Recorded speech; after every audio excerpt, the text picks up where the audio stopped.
Hello students, मैं wrinkle Bansal आप सभी का आज के इस लेक्चर में स्वागत करती हूँ।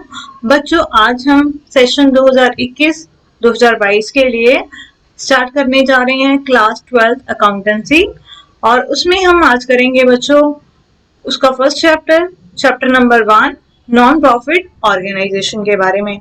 बच्चों, जो ये अभी क्लासेस चल रही हैं अकाउंट्स की, चाहे आप सीबीएसई बोर्ड से हैं चाहे आप हरियाणा बोर्ड से हैं, दोनों का जो सिलेबस है इसमें कवर किया जाएगा। तो इसके लिए आप हमारे साथ जो है क्लासेस लगाते रहिए। तो आइए स्टार्ट करते हैं chapter number first non profit organisation. उसमें हम देखते हैं कि कौन कौन से जो टॉपिक हैं उसमें कवर किए जाएंगे। फर्स्ट बच्चों हमारे पास आएगा इसमें meaning and features of non profit organisation. जो नॉन प्रॉफिट ऑर्गेनाइजेशन है उसका क्या मीनिंग होता है और उसकी क्या फीचर्स होती हैं। सेकेंड हम करेंगे जो difference between non profit organisation and earning organisation. जो अर्निंग ऑर्गेनाइजेशन है यानी प्रॉफिट कमाने वाले और जो नॉन प्रॉफिट ऑर्गेनाइजेशन है उन दोनों के बीच में क्या डिफरेंस होता है। थर्ड है receipt and payment account meaning and features. Receipt and payment account क्या होता है और इसकी क्या फीचर्स होती हैं। फोर्थ हम करेंगे difference between income and expenditure account and profit and loss account. Income and expenditure account और प्रॉफिट एंड लॉस अकाउंट में क्या डिफरेंस होता है। और लास्ट हम करेंगे इसमें annual accounts of non profit organisation. जो नॉन प्रॉफिट ऑर्गेनाइजेशन है उनके जो एनुअल अकाउंट्स है वो कैसे तैयार किए जाते हैं, इसमें क्या क्या जो अकाउंट्स हैं बनाए जाते हैं। सबसे पहले बनाया जाएगा इसमें रिसीप्ट एंड पेमेंट अकाउंट, फिर इनकम एंड एक्सपेंडिचर अकाउंट और उसके बाद बैलेंस शीट। हम सीखेंगे कि अगर हमारे पास कुछ ट्रांजेक्शन्स दी हुई हैं ऑर्गेनाइजेशन की तो उसमें हमने receipt and payment account, income and expenditure account और ऑर्गेनाइजेशन की जो बैलेंस शीट है वो हमने कैसे तैयार करनी है। तो आइए स्टार्ट करते हैं। बच्चों, सबसे पहले है हमारे पास टाइप्स ऑफ द ऑर्गेनाइजेशन।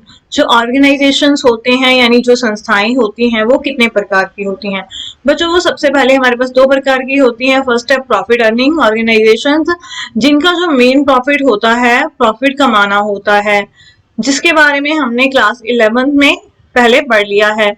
जैसे हमारे पास पार्टनरशिप है, कंपनी है, इन सभी का जो मेन मोटिव्स होता है वो क्या होता है, प्रॉफिट अर्न करना। सेकंड है हमारे पास बच्चों नॉन प्रॉफिट अर्निंग ऑर्गेनाइजेशन, यानी वो संस्थाएं जिनका मेन मोटिव जो होता है वो प्रॉफिट कमाना नहीं होता है। वो किसके लिए काम करती हैं, लोगों के भले के लिए काम करती हैं, यानी सोसाइटी को जो है सर्विस प्रोवाइड करती हैं। वो कौन कौन सी हो सकती हैं। सबसे पहले है हमारे पास स्कूल्स, हॉस्पिटल्स, ट्रस्ट। ये कुछ संस्थाएं हैं जिनका जो मेन मोटिव होता है वो प्रॉफिट कमाना नहीं होता है, वो लोगों के वेलफेयर के लिए काम करती हैं। तो इस वजह से जो नॉन प्रॉफिट ऑर्गेनाइजेशंस हैं उनकी डेफिनेशन हमारे पास क्या बनेगी, NPO are the separate legal entity promoted by the individuals और the enterprises but not owned by them. Their main objective is the public welfare. यानी जो नॉन प्रॉफिट ऑर्गेनाइजेशन है इनकी क्या होती है, सेपरेट लीगल एंटिटी, यानी ये अपने मेंबर से बिल्कुल अलग होती हैं। यानी मेंबर्स जो भी काम करते हैं उसका इसके ऊपर कोई इफेक्ट नहीं पड़ता। मेंबर्स आ सकते हैं, जा सकते हैं, लेकिन इनके आने से जाने से नॉन प्रॉफिट ऑर्गेनाइजेशंस के ऊपर कोई भी इफेक्ट जो है वो नहीं पड़ता है। प्रमोटेड बाय इंडिविजुअल्स, वो किसके द्वारा चलाई जाती है, इंडिविजुअल्स के द्वारा चलाई जाती हैं। और एंटरप्राइजेस, यानी किसी एंटरप्राइजेस के द्वारा भी वो चलाई जा सकती हैं। But not on by them, but वो उनके मालिक नहीं होते हैं। क्यों, क्योंकि इनका जो है सेपरेट लीगल एंटिटी होती है, वो उनसे अलग होती हैं। ये जो संस्थाएं हैं non profit organisation, their main objective is public welfare, वो लोगों के भले के लिए काम करती हैं। तो आइए बच्चों हम देखते हैं कि जो हमारे प्रॉफिट अर्निंग ऑर्गेनाइजेशन है और जो हमारे नॉन प्रॉफिट अर्निंग ऑर्गेनाइजेशन है इनके बीच में क्या डिफरेंस है। बच्चों, यहाँ पर जो है मैंने लिख लिया है प्रॉफिट अर्निंग ऑर्गेनाइजेशंस के बारे में और यहाँ पर नॉन प्रॉफिट अर्निंग ऑर्गेनाइजेशन के बारे में। सबसे पहला जो डिफरेंस होता है हमारे पास किसी भी प्रॉफिट अर्निंग ऑर्गेनाइजेशन और नॉन प्रॉफिट अर्निंग ऑर्गेनाइजेशन में, उसका है मोटिव। मोटिव क्या होता है, जो बच्चों लाभ कमाने वाली संस्थाएं हैं उनका जो मेन मोटिव होता है यानी प्रॉफिट अर्न करना, यानी लाभ कमाना, यानी ये प्रॉफिट अर्न करने के लिए काम करती हैं। सेकंड, जो नॉन प्रॉफिट अर्निंग ऑर्गेनाइजेशन है बच्चों, मेन उनका जो मोटिव होता है वो क्या होता है, सर्विस प्रोवाइड करना। ठीक है, ये लोगों को क्या करती हैं, सुविधाएं देती हैं। जैसे हॉस्पिटल्स हैं तो हमें हेल्थ की सर्विस प्रोवाइड करते हैं, जो स्कूल्स हैं वो हमें एजुकेशन देते हैं। तो इनका जो मेन मोटिव होता है प्रॉफिट ना कमाना होकर क्या होता है, लोगों को सर्विस प्रोवाइड करना।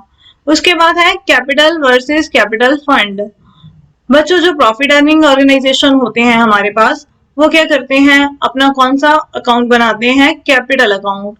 उनकी बुक्स में बनता है कैपिटल अकाउंट। लेकिन जो नॉन प्रॉफिट अर्निंग ऑर्गेनाइजेशन है वो कैपिटल अकाउंट नहीं बनाते हैं, वो क्या बनाते हैं, कैपिटल फंड। उसके बाद है सरप्लस वर्सेस प्रॉफिट।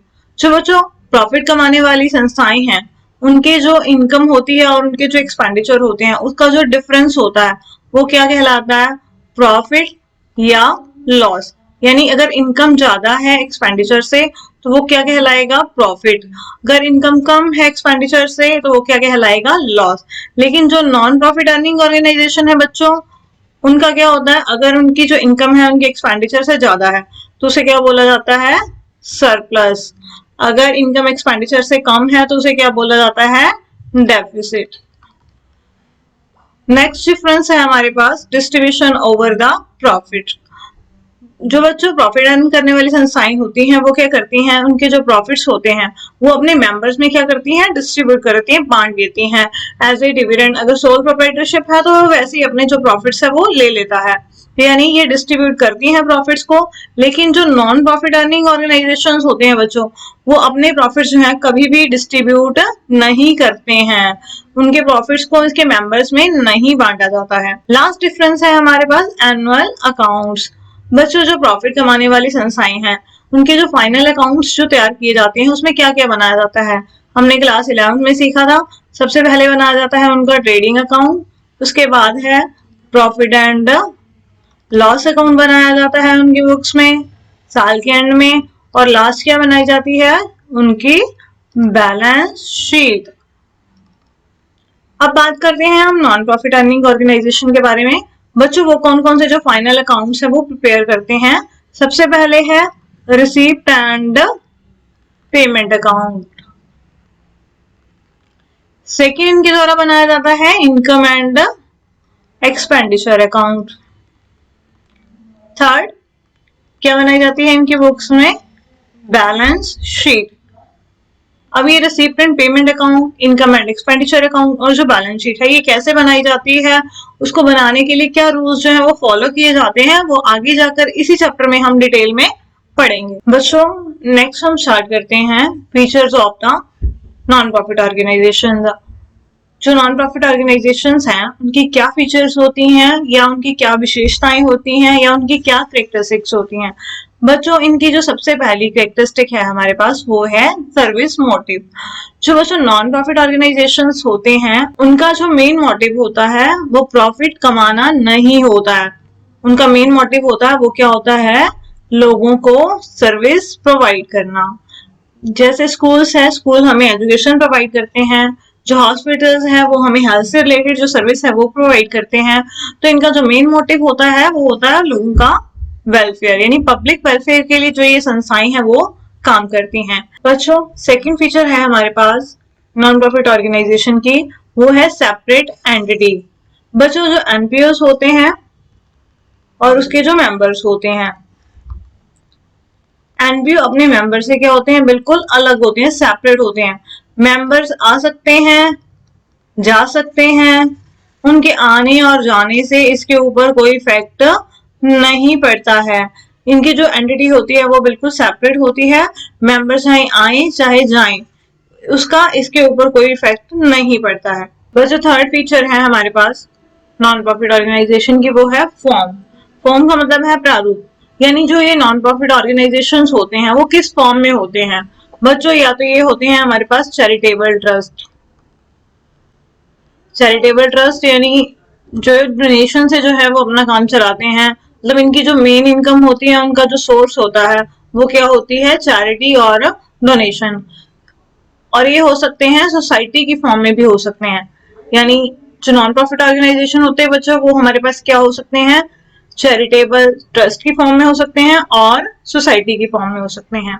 बच्चों फोर्थ फीचर है हमारे पास मैनेजमेंट बाय इलेक्टेड मेंबर्स। बच्चों जो ये नॉन प्रॉफिट ऑर्गेनाइजेशंस होते हैं उनकी मैनेजमेंट किसके द्वारा की जाती है? बच्चों इसमें जो है बहुत सारे जो पर्सन्स होते हैं वो इसके क्या होते हैं? मेंबर्स होते हैं। ठीक है, तो जो ये पर्सन है ये इसके मेंबर्स हैं, तो ये बहुत सारे होते हैं। तो इन मेंबर्स के द्वारा क्या किया जाता है? कुछ जो पर्सन्स होते हैं उनको चुन लिया जाता है, और जो ये चुने हुए मेंबर्स होते हैं यानी जो ये सदस्य होते हैं ये क्या करते हैं? इन कमेटीज की, इन ऑर्गेनाइजेशंस की मैनेजमेंट करते हैं। नेक्स्ट फीचर है हमारे पास नॉन प्रॉफिट ऑर्गेनाइजेशन की सोर्स ऑफ द इनकम। जो नॉन प्रॉफिट ऑर्गेनाइजेशंस होते हैं बच्चों, इनकी इनकम का सोर्स क्या होता है? क्योंकि ये प्रॉफिट कमाने के लिए तो काम करते ही नहीं है। जब ये प्रॉफिट कमाने के लिए काम नहीं करते हैं तो ये फिर चलते कैसे हैं? बच्चों इनका जो मेन सोर्स होता है इनकम का वो होती है डोनेशन। सेकेंड होती है चैरिटी, जो लोगों से चंदा मिलता है, इनको सब्सक्रिप्शन मिलता है, डोनेशन मिलती है, उसी से जो ये संस्थाएं हैं अपने आप को चलाती हैं। अब थर्ड इनकी इनकम का जो सोर्स होता है बच्चों वो होती है grant from the government. Government से बच्चों इनको टाइम टू टाइम क्या मिलती रहती है? सब्सिडी या ग्रांट मिलती रहती है। तो जो वो ग्रांट मिलती है उससे भी जो ये संस्थाएं हैं अपना जो काम है वो चलाती हैं, या इनके पास कुछ फंड पड़े होते हैं, उन फंड को आगे कहीं इन्वेस्ट कर देती हैं, और उन इन्वेस्टमेंट्स की जो इनकम होती है बच्चों वो भी इनका जो है इनकम का सोर्स होता है। इसके बाद है बच्चों हमारे पास एनुअल अकाउंट्स। जो एनुअल अकाउंट्स होते हैं नॉन प्रॉफिट ऑर्गेनाइजेशंस के, वो कैसे तैयार किए जाते हैं?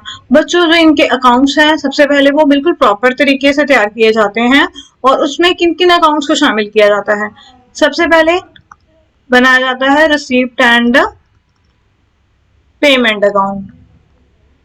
ये बच्चों हमेशा एक कैश बुक की तरह होता है, ये कैश बुक से ही तैयार किया जाता है, साल के एंड में एक बार बनाया जाता है इनके द्वारा। इससे जो कैश का क्लोजिंग बैलेंस होता है हमें वो पता लग जाता है कि साल के एंड में जो नॉन प्रॉफिट ऑर्गेनाइजेशन है उनके पास कितना जो बैलेंस है कैश का वो पड़ा है। सेकंड है इनकम एंड एक्सपेंडिचर अकाउंट। ये दूसरा अकाउंट बनाते हैं इनकम एंड एक्सपेंडिचर अकाउंट, ये जानने के लिए इनके पास जो है कितना सरप्लस है, यानी इनकी इनकम जो है वो एक्सपेंडिचर से कितनी ज्यादा है, वो कहाँ से पता लगता है? इनकम एंड एक्सपेंडिचर अकाउंट से। थर्ड जो इनकी फाइनेंशियल पोजीशन होती है वो जानने के लिए ये क्या बनाते हैं? बैलेंस शीट, कि जो नॉन प्रॉफिट ऑर्गेनाइजेशंस हैं उनकी कितनी एसेट्स हैं, कितनी उनकी लायबिलिटीज हैं, तो उसके लिए क्या बनाया जाता है? Balance sheet. लास्ट फीचर है surplus not distributed among its members. जो बच्चों जो ये नॉन प्रॉफिट ऑर्गेनाइजेशंस होते हैं जो भी ये प्रॉफिट कमाते हैं उसे हम यहाँ पर क्या बोलते हैं? इनकी लैंग्वेज में बोलते हैं सरप्लस। ठीक है, और जो ये सरप्लस होता है बच्चों वो डिस्ट्रीब्यूट नहीं किया जाता है इनके मेंबर्स में। हमेशा ये क्या किया जाता है? जो इनकी कैपिटल होती है, यानी ये कैपिटल फंड बनाते हैं, तो जो ये सरप्लस होता है इस कैपिटल फंड में क्या किया जाता है? ऐड किया जाता है, यानी इसको बांटा नहीं जाता इसके मेंबर्स में। कैपिटल फंड में क्या किया जाता है? बैलेंस शीट में सरप्लस को ऐड कर दिया जाता है। तो इसी के साथ ये सारी फीचर्स हमारी कंप्लीट हो गई। एक बार हम इसको रिवाइज कर लेते हैं। फर्स्ट है सर्विस मोटिव। जो ये संस्थाएं हैं बच्चों लाभ कमाने के लिए काम नहीं करती, यानी प्रॉफिट कमाने के लिए काम नहीं करती हैं, ये लोगों के भले के लिए काम करती हैं, यानी इनका क्या मोटिव होता है? Service motive. सेकंड फीचर है सेपरेट एंटिटी। जो एनपीओस होते हैं बच्चों इनकी जो एंटिटी होती है वो इनके मेंबर से क्या होती है? अलग होती है। मेंबर्स आए चाहे जाएं तो एनपीओस के ऊपर कोई इफेक्ट नहीं पड़ता है। थर्ड है फॉर्म। जो ये बच्चों नॉन प्रॉफिट ऑर्गेनाइजेशंस होते हैं वो किस फॉर्म में होते हैं? ये चैरिटेबल ट्रस्ट की फॉर्म में हो सकते हैं या सोसाइटी की फॉर्म में भी हो सकते हैं। फोर्थ पॉइंट है मैनेजमेंट बाय इलेक्टेड मेंबर्स। जो इसकी मैनेजमेंट होती है बच्चों एनपीओस की वो किसके द्वारा की जाती है? जो इसके मेंबर्स जिनको चुना जाता है उसके मेंबर्स के द्वारा। तो वो जो चुने हुए मेंबर्स हैं वो क्या करते हैं? इनकी मैनेजमेंट करते हैं। नेक्स्ट है सोर्स ऑफ इनकम। बच्चों जो ये एनपीओस होते हैं उनकी जो सोर्स ऑफ इनकम वो क्या होता है? फर्स्ट है डोनेशन। जो इनको लोगों से डोनेशंस मिलती है, चैरिटी मिलती है, सब्सक्रिप्शंस मिलता है यानी चंदा मिलता है, या जो गवर्नमेंट होती है वो उनको टाइम टू टाइम क्या करती है, ग्रांट देती है इनको कामों के लिए, या इनके पास कुछ फंड पड़े होते हैं, जो पैसा पड़ा होता है ये कहीं इन्वेस्ट कर देते हैं, उसके ऊपर इनको क्या होता है, इनकम रिसीव होती है इन्वेस्टमेंट के ऊपर। तो वो क्या होते हैं इनके major source of the income. 6 है एनुअल अकाउंट्स। जो नॉन प्रॉफिट ऑर्गेनाइजेशन है उनके एनुअल अकाउंट्स में क्या क्या शामिल किया जाता है। First and receipt and payment account, cash का बैलेंस जानने के लिए ये क्या तैयार करते हैं, receipt and payment account. Second, income and expenditure account, ये जानने के लिए तैयार किया जाता है कि उनके पास साल के एंड में कितना सरप्लस है या कितना उनको डेफिसिट हुआ है। थर्ड है जो इनकी फाइनेंशियल पोजीशन होती है उसको जानने के लिए क्या बनाया जाता है इनके द्वारा, बैलेंस शीट। उसके बाद है लास्ट जो फीचर है, surplus not distributed among its members, जो इसका सरप्लस होता है बच्चों वो डिस्ट्रीब्यूट नहीं किया जाता है इनके मेंबर्स में, वो रख लिया जाता है सोसाइटीज के द्वारा, ट्रस्ट के द्वारा अपने आने वाले खर्चों को पूरा करने के लिए। तो इसी के साथ आज का जो हमारा लेक्चर है वो यहीं पर कंप्लीट हो गया। इसी तरह हमारे साथ बने रहिए, ऑनलाइन क्लासेस लगाते रहिए और हमें सपोर्ट करते रहिए। Thank you.